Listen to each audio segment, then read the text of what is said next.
Welcome back everybody. Gue bilang juga apa? Selamat datang di kondisi ekonomi global yang menuju kehancuran terbesar dalam sejarah. Apa yang saya katakan selama ini menjadi kenyataan bahwa memang tujuan dari yang dilakukan oleh The Federal Reserve adalah membuat ekonomi jadi memburuk. Bukan membuat ekonomi Amerika jadi baik, tetapi membuat ekonomi Amerika jadi memburuk. Ya. Nah, data-data yang sekarang sudah selesai dirilis minggu lalu, ya, inflasi dunia sudah mengalami penurunan. Ya. Amerika yang inflasinya sudah 3%, ya, untuk inflasi bulan Juni, ya, di UK, di Inggris sudah turun dari 8,7 menjadi dari 8,2% menjadi 7,9% di bulan Juni. Begitupun dari 6,1 di Eropa, di bulan Juni turun inflasinya 5,5%. Jadi inflasi dunia sudah menurun. Ketiga negara besar, Uni Eropa, Inggris, Amerika Serikat, bahkan di Cina yang sudah mendekati deflasi, ya, ekonomi dunia sudah makin menurun. Tetapi harga saham, harga-harga komoditi masih tinggi. Dan nantinya jadi jangan Anda berharap bahwa dengan kondisi inflasi yang sudah menurun, ya berarti kemungkinan besar bank-bank sentral di dunia tidak akan menaikkan suku bunga lagi. Seperti yang dilakukan oleh Federal Reserve, The Fed minggu depan kemungkinan besar akan naikin suku bunga, tetapi diprediksi kemungkinan besar juga yang terakhir kali di tahun 2023 ini. Karena inflasi yang sudah menurun ke level 3%, kemungkinan akan naik 25 basis point karena data klaim pengangguran yang sudah ada mengalami penurunan, jadi ekonomi di Amerika Serikat itu masih menguat. Jadi kalau ekonomi Amerika Serikat masih menguat, berarti suku bunga akan dinaikkan. Jadi suku bunga akan dinaikkan sekali lagi di minggu depan 25 basis point dan itu akan terakhir. Jadi suku bunga yang sudah tidak naik lagi, jadi ada beberapa bulan nanti The Federal Reserve akan melakukan jeda, jadi hold, suku bunga tidak akan dinaikkan. Itu berarti ekonomi lagi dipantau. Itu berarti mereka akan menunggu bukan kabar baik, tapi mereka menunggu kabar buruk terhadap ekonomi dunia. Jadi jangan Anda semua berpikir bahwa dengan tidak menaikkan suku bunga, ya, dan suku bunga akan sebentar lagi akan tren penurunan, berarti harga saham akan naik, harga komoditi dunia akan naik, ya, bisnis akan bergairah kembali dengan adanya tren suku bunga tidak naik dan akan menuju ke penurunan suku bunga. Inflasi sudah menurun, maka itu berarti kondisi ekonomi membaik. Nah, ini adalah paradigma cara berpikir yang bertolak belakang. Di saat inflasi tinggi, itu bursa saham lagi naik. Itu kondisi ekonomi membaik kalau inflasinya tinggi. Kalau inflasinya sudah menurun di seluruh dunia, berarti ada penurunan permintaan. Ada penurunan permintaan, maka pertumbuhan ekonomi itu akan menurun. Maka harga-harga saham itu udah pasti turun. Itu logika ekonominya begitu. Nah, bukti bahwa ekonomi Cina itu sudah sangat parah. Ya, sudah menuju nol, deflasi. Ya, pertumbuhannya sudah menurun. Mereka punya ekspor. Ekspor mereka itu sudah mengalami penurunan. Disebabkan karena apa? Karena ada terjadi penurunan atau pelemahan permintaan global. Uni Eropa, ya, Amerika, dan seluruh dunia, apalagi negara-negara berkembang. Dan dalam negeri mereka sendiri, ya, terjadi krisis properti yang dari tahun 2021 sampai dengan sekarang tidak kunjung selesai, ya, tidak ada pertumbuhan dalam angka pembelanjaan, ya, sektor propertinya menurun, walaupun sudah diberikan stimulus ya untuk menggairahkan lagi sektor propertinya, tetapi itu tidak membantu. Menurut data dari IMF itu belum tanda-tanda ekonomi Cina bangkit dari sektor properti. Justru mereka mengandalkan sektor properti untuk belanja konsumennya.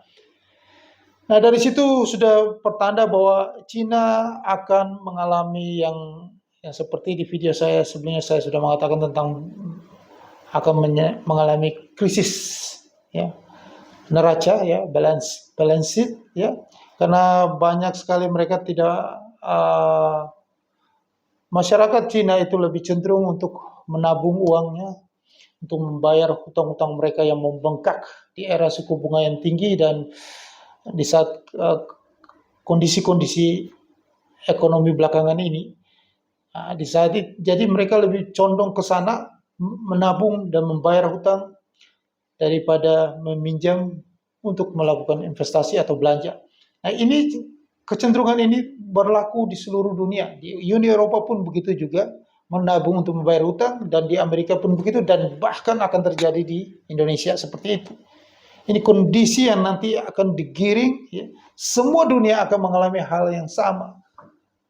Jadi ini suatu kondisi yang harus terjadi di seluruh dunia, dan dunia akan mengalami resesi besar, mengalami kemunduran ekonomi, perlambatan ekonomi yang besar. Mulai terjadi nanti ya di bulan Agustus, September, Oktober, bahkan bisa berlanjut ke tahun depan. Walaupun The Fed menurunkan suku bunga dan diikuti oleh bank-bank sentral di Eropa, Inggris, dan di seluruh dunia. Fenomena resesi besar, perlambatan ekonomi ini akan berlangsung dalam waktu yang lama. Tapi puncaknya akan terjadi di bulan Agustus, September, dan Oktober 2023 ini. Jadi kalau inflasi tinggi, maka disitulah kesempatan bisnis lagi bergairah. Kalau inflasi di seluruh dunia sudah menurun, maka disitulah terjadi pelemahan ekonomi, penurunan ekonomi. Maka harga-harga itu pasti akan mengalami penurunan. Karena penurunan permintaan, pelemahan permintaan. Yang menyebabkan sendiri Anda melihat bahwa harga-harga barang jadi turun. Kalau harga-harga barang sudah turun, sangat tidak masuk akal harga saham masih tinggi. Harga saham juga harus menyesuaikan, akan anjlok jatuh. Dow Jones jatuh, Nasdaq jatuh, seluruh indeks S&P Wall Street jatuh, indeks Eropa jatuh, indeks saham gabungan Bursa Efek Indonesia jatuh. Itu akan terjadi, tidak akan lama lagi. Ya. Maka yang selalu saya katakan itu menjadi kenyataan. Ya.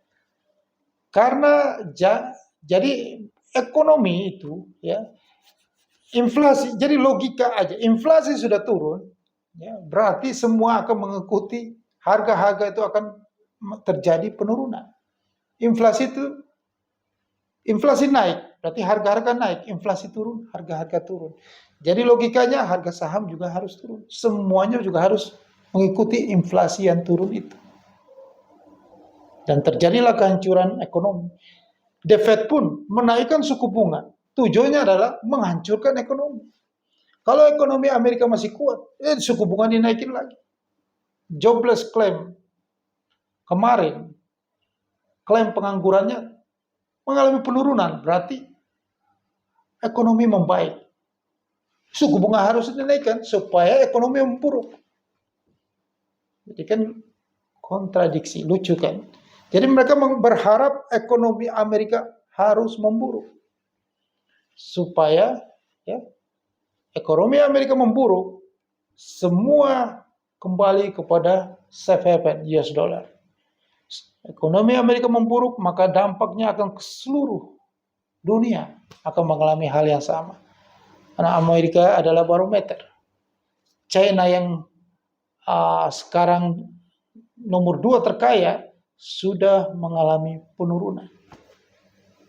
Di Uni Eropa, maka bersiaplah kita di Indonesia akan menerima dampaknya. Ya, ini adalah hal yang harus terjadi. Ini sistem global yang harus suka dan tidak suka harus terjadi. Mengalir seperti itu. Kondisinya seperti itu. Ya. Jadi ini saya sarankan kepada Anda, jadi jangan coba-coba untuk melakukan pembelian. Ya terserah Anda. Saya hanya menyarankan keputusan itu urusan Anda, dan jangan Anda percaya dengan channel saya ini. Lakukan saja sesuai yang apa kehendaki, yang Anda inginkan, tetapi saya memberi saran bahwa kondisi global ini akan terjadi penurunan. Itulah skenarionya. Terjadi kehancuran besar. Kehancuran besar itu bukan dihindari, bukan tidak terjadi, tetapi terjadi. Ini pasti terjadi. Aku bilang juga apa ya? Anda tinggal menunggu waktu tepatnya. Pembuktian ini terjadi. Pasti terjadi. Kehancuran itu pasti terjadi. Ya. Setelah itu, suku bunga diturunin sampai ke dasar. Kembali lagi ke suku bunga The Fed akan turun lagi. Sebelum terjadi kehancuran besar, suku bunga The Fed tidak akan turun. Dikasih jeda waktu. Beberapa bulan ini dikasih jeda waktu. Untuk apa? Untuk terjadi kehancuran besar ekonomi dunia dulu. Tidak ada dalam cerita ekonomi membaik, suku bunga turun. Lucu. Itulah fakta yang akan terjadi. Jangan ngeyel. Tidak ada yang bisa membantah teori ini. Di dalam jeda waktu yang setelah suku bunga ini terakhir naik 5,50 basis poin yang akan terakhir naik nanti minggu depan, akhir Juli ini, mungkin sudah terakhir karena inflasi Amerika sudah 3%. Setelah itu, The Fed tidak akan menaikkan suku bunga lagi. Dan dia memberi waktu melihat beberapa bulan. Untuk apa? Untuk kehancuran ekonomi itu terjadi dulu. Kalau tidak ada kehancuran ekonomi, suku bunga dinaikin lagi. Setelah kehancuran ekonomi terjadi, barulah suku bunga itu turun. Itulah analisis saya. Jangan diikuti, jangan percaya analisis saya. Ya, sekedar tahu saja. Ingat, jangan ikuti saya, jangan percaya analisis saya. Ini hanya apa yang saya pikirkan berdasarkan pengalaman saya. Ya, nah disitulah kondisi seperti ini, maka Anda harus ingat, jangan ikuti saya, jangan percaya saya. Anda hanya mendengar ini sebagai wawasan Anda, tetapi Anda jangan ikuti saya. Oke? Nah, di saat kondisi jeda suku bunga itu, maka peluang terbesar Anda hanya bisa nikmati di futures trading. Tidak ada yang lain.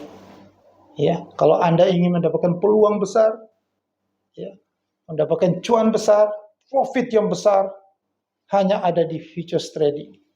Nah, di bawah deskripsi video ini saya sudah sediakan email saya. Anda segera email saya supaya Anda dapatkan peluang yang luar biasa. Bagi yang awam, saya akan jelasin bagaimana Anda dapatkan peluang yang luar biasa di futures trading di saat kondisi yang sebentar lagi akan terjadi. Inilah terakhir kali, di tahun ini terakhir kali The Fed dan seluruh bank sentral di dunia, era suku bunga tinggi berakhir. Inilah saatnya era suku bunga tinggi berakhir. Nah, hati-hati, di saat era suku bunga tinggi terakhir, sesuatu terjadi. Guncangan besar itu akan terjadi. Malapetaka akan terjadi. Jangan percaya saya, ya, malapetaka itu akan terjadi. Hubungi saya untuk dapatkan peluang di futures trading. Jangan lupa bantu dukung subscribe channel YouTube ini. Sukses untuk Anda.